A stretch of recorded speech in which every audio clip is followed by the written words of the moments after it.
penting bagi kita karena Rasul memberikan garis bahwa kesempatan bertobat itu malam yughir, sepanjang ajal tidak dikerongkongan. Jadi kalau sudah nazak itu sudah tidak bisa untuk mendapatkan pertaubatan, pengampunan ya. Jadi sekali lagi ayat 82 surah Toha ini memberikan harapan bagi siapapun yang kemudian ia lalai, terjatuh, terjerumus dalam perbuatan yang keji dan mungkar, maka sepanjang ia mau kembali kepada Allah, bertobat kepada Allah, beriman dengan Allah, bergegas beramal solih, maka ia akan mendapat pengampunan dan pada akhirnya dia akan berada dalam kelompok orang-orang yang mendapat hidayah. Nah, nek wis taubatan gitu itu, nah, orang tidak boleh yang diingat, yang dikenang buruknya. Nah, ya.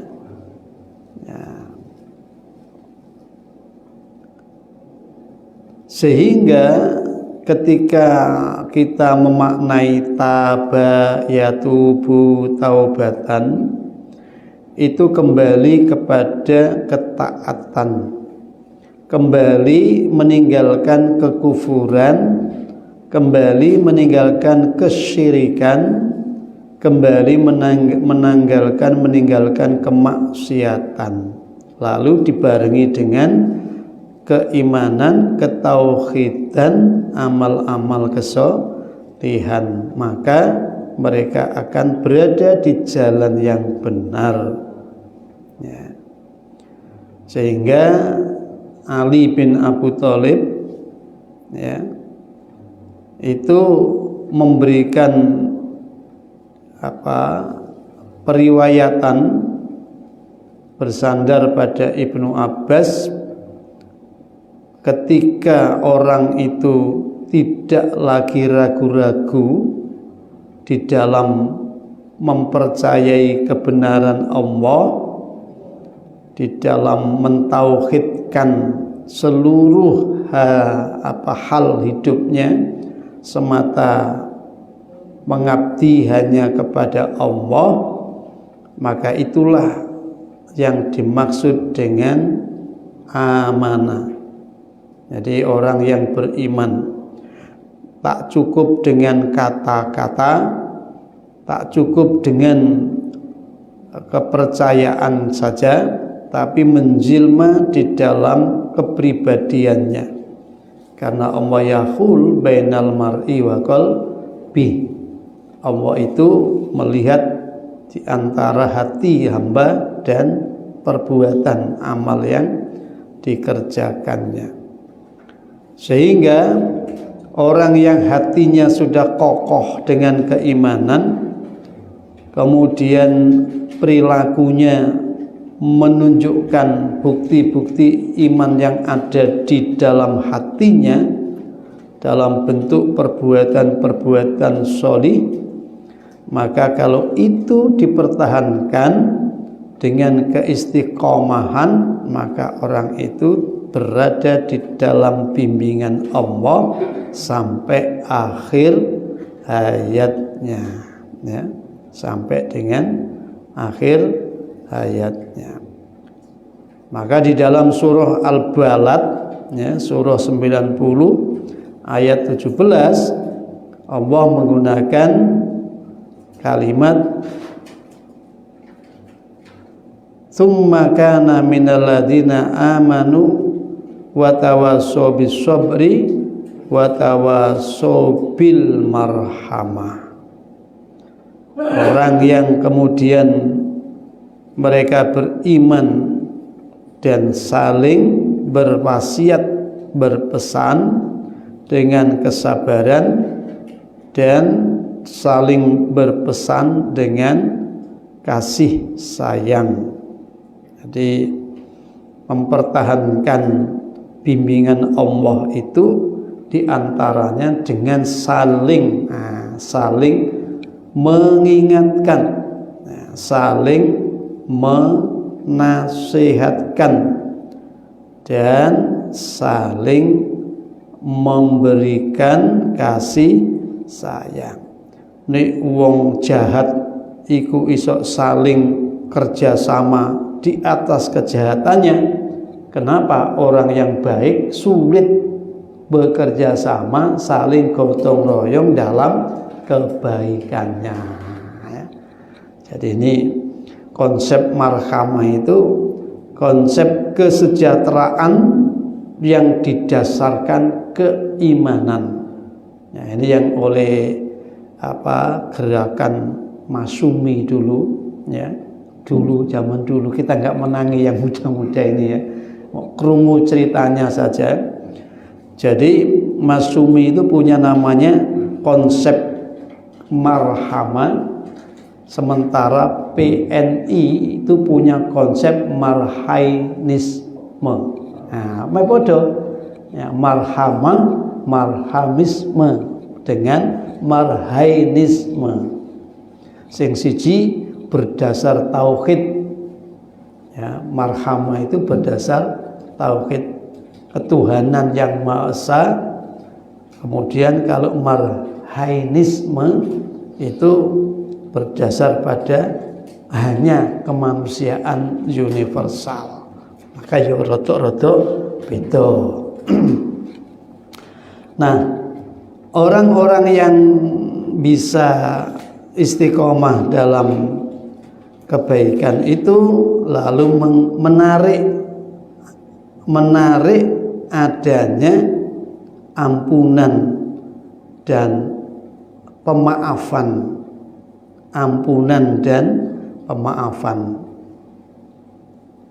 oleh Allah Subhanahu wa Ta'ala, ya. Itu ayat yang 82. Sekarang kembali kepada peristiwa Musa. Kan itu jumlah mu'taridhah, jumlah yang memberikan penegasan, tidak terkait dengan cerita Nabi Musa, tidak terkait dengan Fir'aun secara langsung, tetapi Allah hanya memberikan semacam sisipan firman-Nya bahwa siapapun yang dia itu bertaubat, beriman, beramal sholih, maka dia akan terbimbing dalam kebenaran, ya, dalam hidayah Allah. Nah, sekarang kembali ke kisah Musa. A'udzubillahi minasyaitonirrajim. Wa ma a'jalaka an qaumika ya Musa. Wa ma, dan mengapa,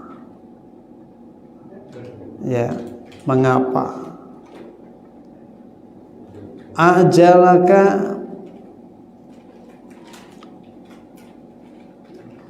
dia menyegerakan datang, ya, menyegerakan datang. Biasanya kesusu-susu, benar ya, ajil, cepetan, ya, menyegerakan, datang dengan cepat, ya, kepadamu angkomika dari kaummu ya Musa, wahai Musa.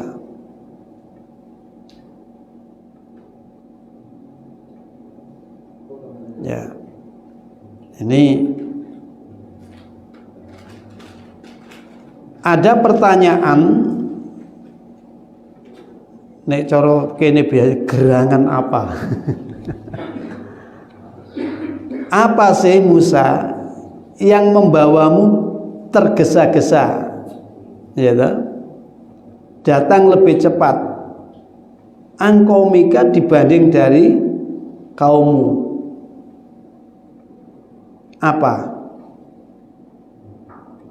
Ayat ini memberikan teguran kepada Musa karena ia cepat-cepat mendaki gunung itu dan meninggalkan kaumnya di bawah. Padahal Allah telah memerintahkan supaya dia naik ke bukit itu bersama-sama dengan kaumnya untuk menerima sebagian dari kitab Taurat yang berupa kepingan dan lembaran-lembaran. Jadi pertanyaan Allah kepada Nabi Musa di saat Musa itu sampai ke Bukit Tursina, munggah nang Bukit Tursina, umat iku keri. Umat iku keri. Jadi apa sih Musa yang membuatmu tergesa-gesa sehingga umatmu tuh keri? Padahal awakmu iku lah ngampu mereka, ngayomi mereka. Lah gimana mau mengayomi?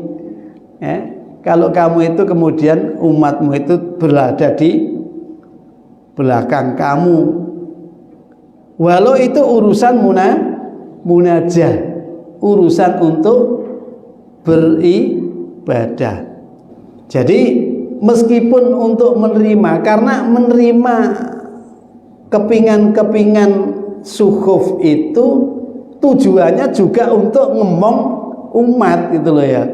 Masa kowe iki nyekel panduan itu dikanggokno umatmu, ora mung kanggo awakmu. Lah umatmu keri, terus ati mah apane iku? Ya contohnya ngono lah ya. Nah, jadi dia Musa itu tergesa-gesa untuk naik ke Bukit Tursina, lalu yang kaumnya itu dipasrahke nanggone Harun. Wis Harun, sampean openi sik iki. Aku tak munggah.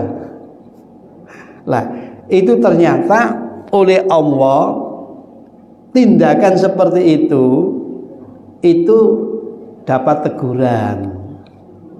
Nah, ditegur, apa osa kok awakmu kesusu-susu sampai kaummu mau tinggal isek ning isor.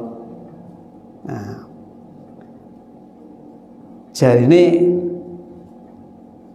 Harun niku kon ngancani, tapi yo kok mau pasrai, ngene. Mau tinggal. Tuh Allah memberikan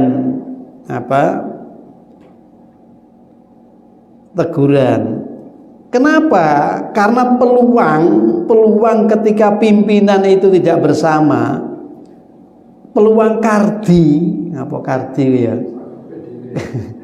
perbuatan yang menyimpang, menyeleweng dari kebersamaan itu besar.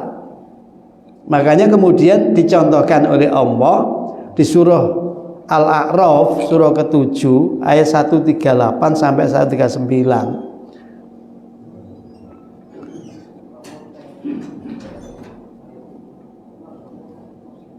Bahwa jangankan ditinggal, wong dibarengi wae.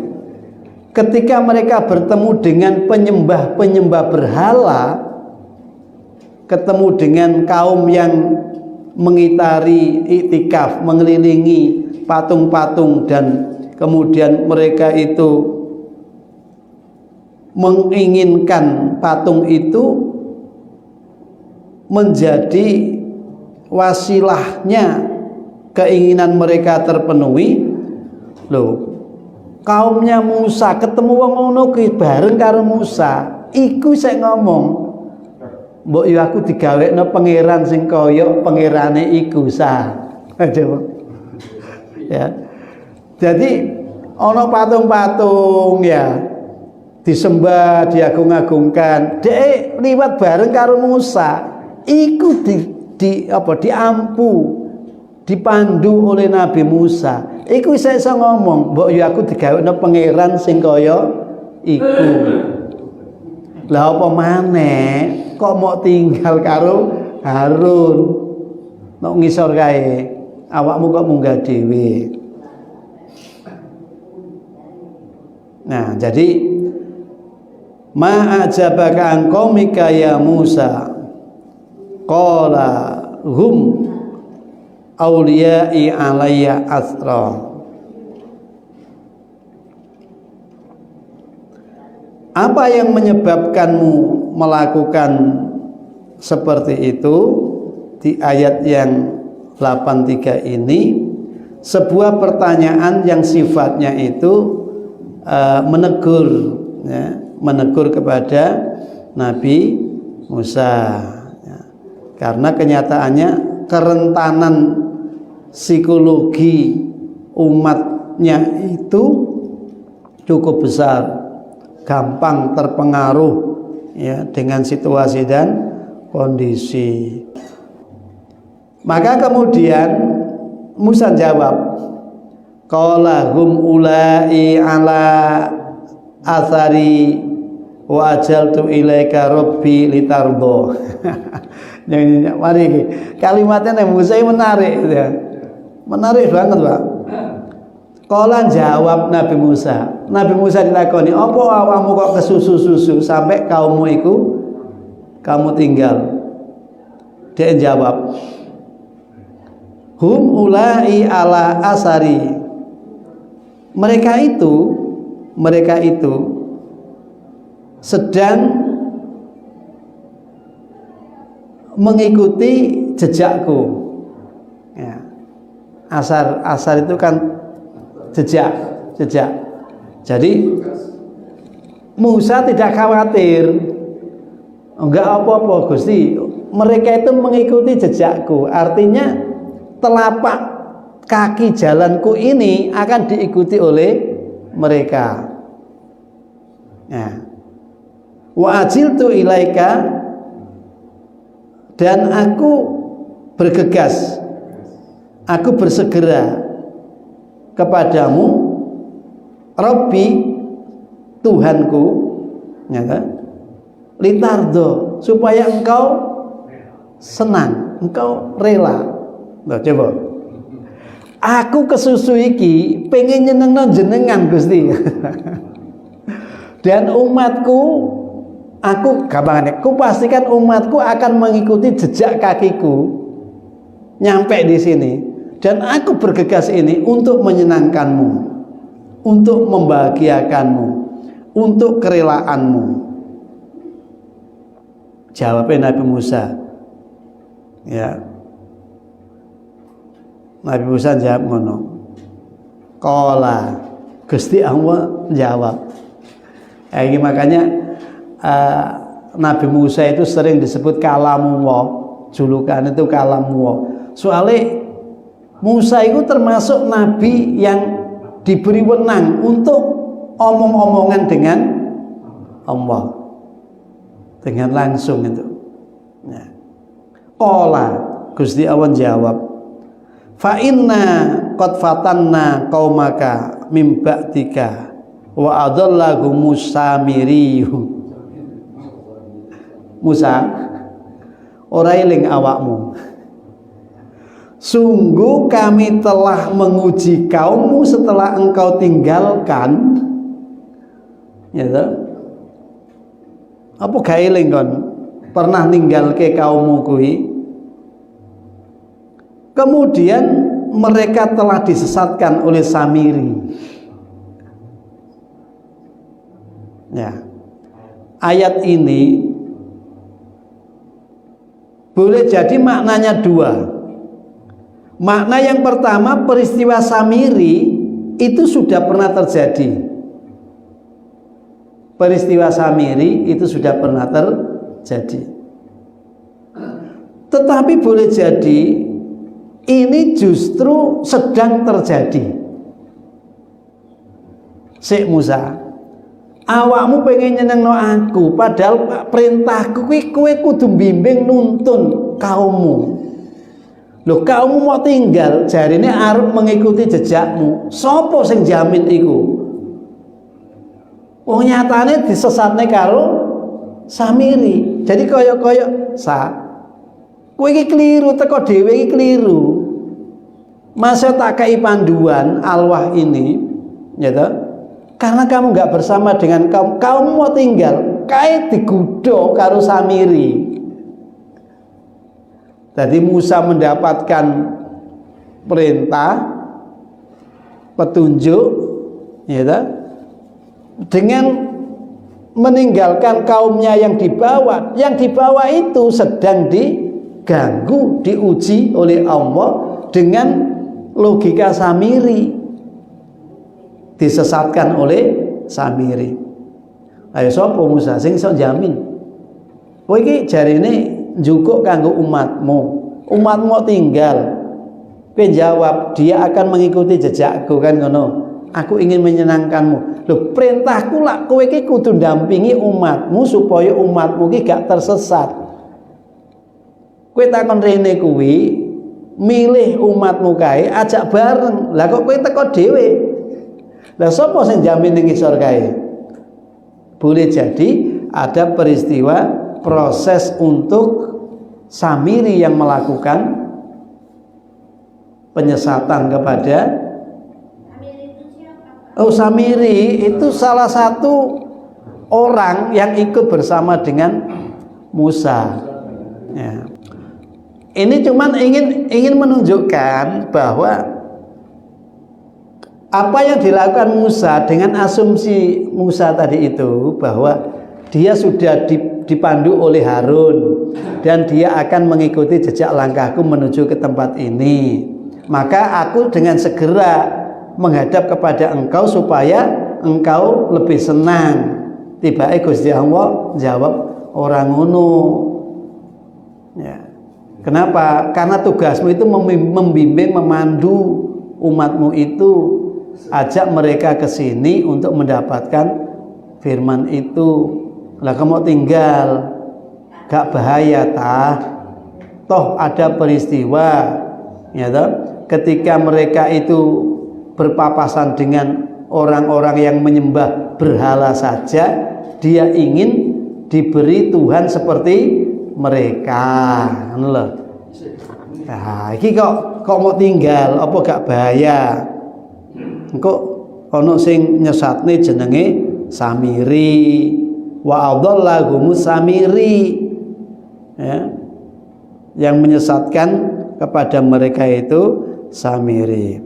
Nah, jadi pengertian ayat tadi ada dua. Yang satu terkait dengan peristiwa Samirinya telah terjadi atau sedang terjadi. Nah,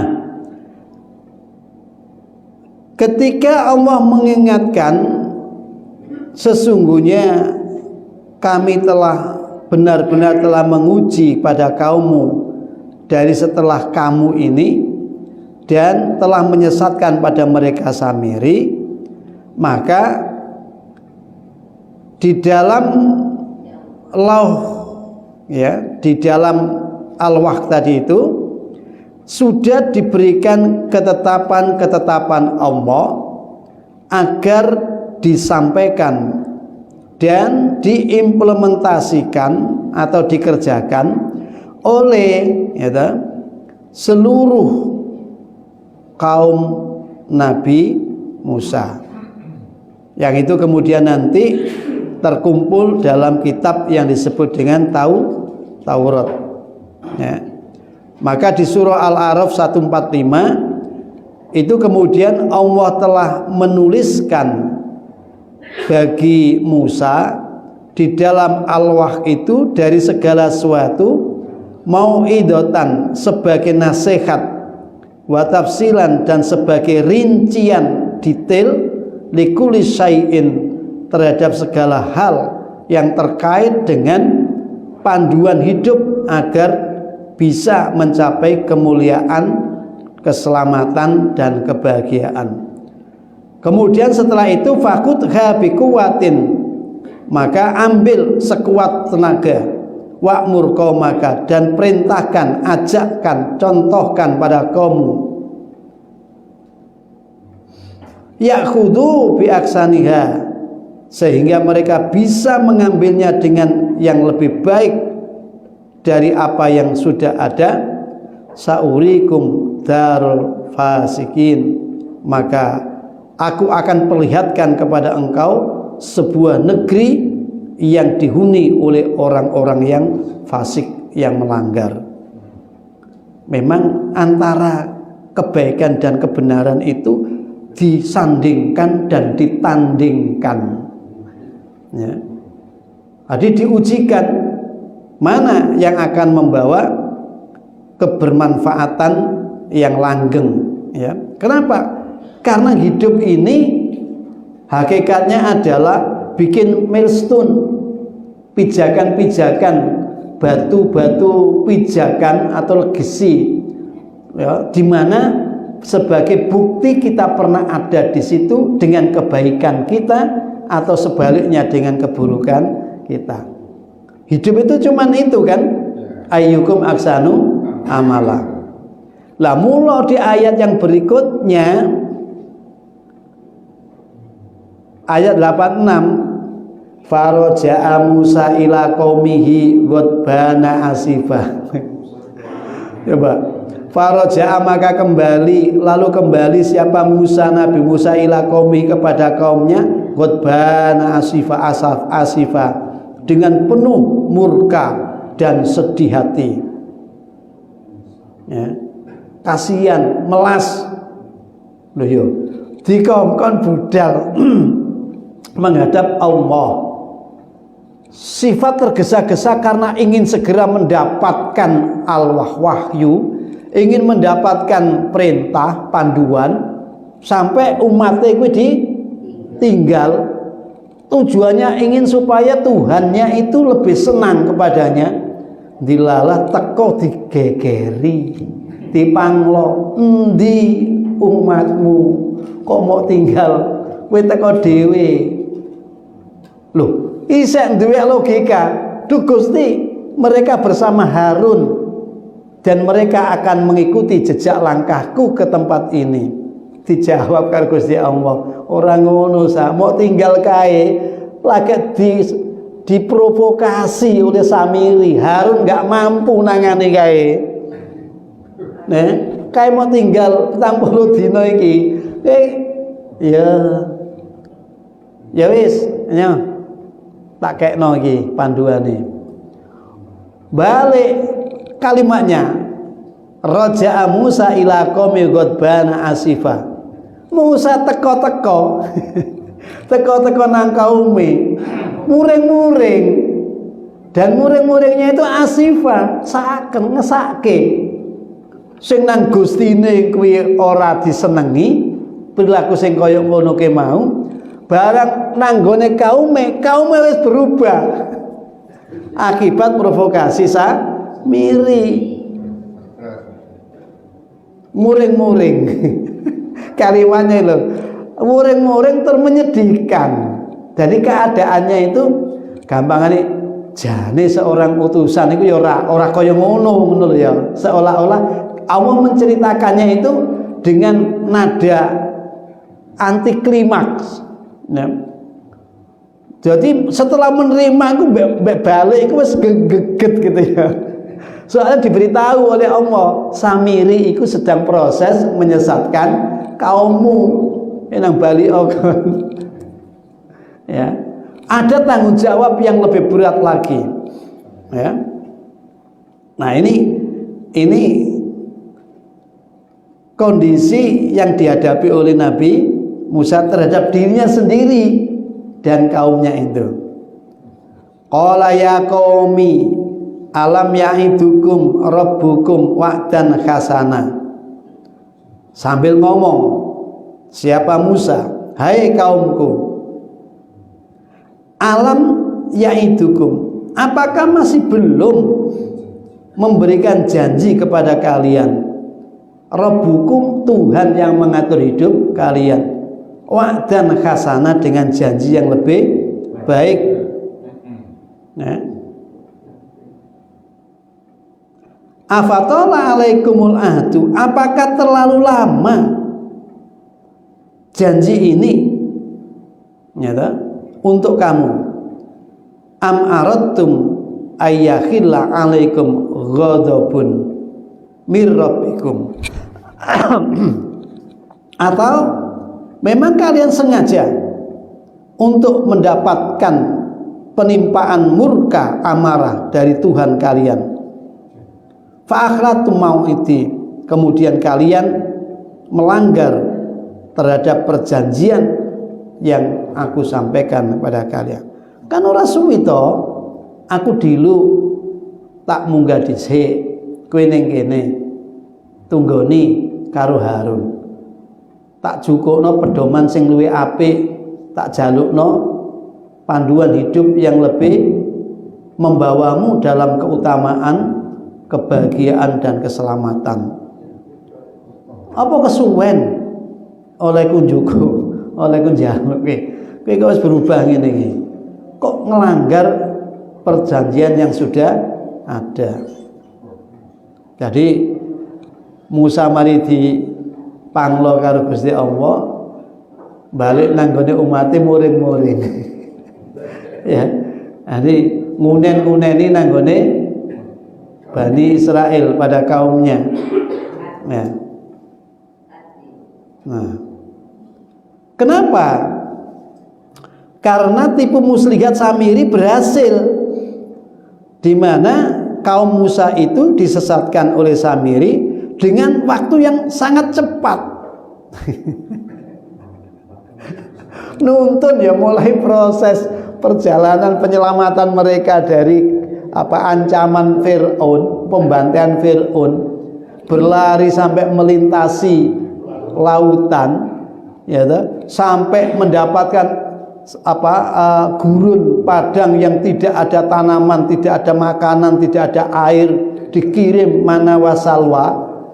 Kemudian ditinggal sebentar untuk mengambil panduan kitab suci yang bisa menjelentrehkan kehidupan buat mereka agar mulia, bahagia dan selamat. Lah kok berubah total, di mana mereka itu sedang berlutut di hadapan patung emas yang berbentuk anak sapi. Mereka menyembah dan memujanya. Mereka berkata di antara sama, inilah Tuhan kita dan juga Tuhan Musa. Apa enggak apa cari lah iya terus kalimatnya ini Tuhan kita dan ini Tuhan Musa. Musa teko. Waduh, ini pelecehan tingkat tinggi ini, jurus mabuk ini. Maka sesungguhnya Musa telah lupa sehingga ia pergi menemui Tuhannya ke puncak bukit, padahal Tuhannya ada di sini. Nah, kayak enake. Jadi kaumnya itu bilang, Musa lali nih pengirane neng kene, lapo kok minggat nanggone ndukur gunung. Nah, padahal Musa itu sedang mengambil kitab suci, gitu. Lah begitu balik dianggap Musa iku lali, nek pangerane nek kene lapo kok munggah mendukur. Maka tidaklah dapat dilukiskan betapa sedihnya hati Musa melihat kaumnya dengan sekejap saja dan dengan mudah dapat disesatkan oleh Samiri, dan betapa hebatnya kemarahan di dalam dadanya melihat suasana dan keadaan kaumnya yang demikian itu. Jadi wajar ya, seorang pemimpin yang sudah berkorban macam-macam kemudian ingin untuk memberikan peningkatan kesejahteraan di dalam kehidupan kaumnya, cukup panduan hidup bagi mereka, lah kok di tengah-tengah kaumnya kembali pada kesesatan semula. Jadi begitu datang ya lumrah sebagai manusia, terus muring-muring ku ya lumrah. Tapi sekelas Nabi Musa yang menjadi ulul azmi, yang diberi kesabaran, itu masih muring-muring ya. Karena itu ayat ini juga menjadi ibroh kepada kita Jadi tidak perlu untuk menyalahkan keadaan dan tidak perlu menyalahkan pihak-pihak di luar dirinya, karena itu tidak menyelesaikan masalah. Nanti apa yang dilakukan oleh Musa justru merusak apa yang diperoleh, yang selama itu dicari untuk jadikan panduan, di mana alwahnya itu kemudian dilemparkan, dibanting. Nah, akibat tidak tahan melihat realita umatnya yang sudah tenggelam dalam kesesatan. Mudah-mudahan Allah kabulkan doa kita. Kurang lebihnya mohon maaf. Assalamualaikum nasrullah qarib basyiril mukminin. Kita akhiri ngaji kita dengan bersyukur mengucap hamdalah. Alhamdulillahirabbil alamin. Assalamualaikum warahmatullahi wabarakatuh.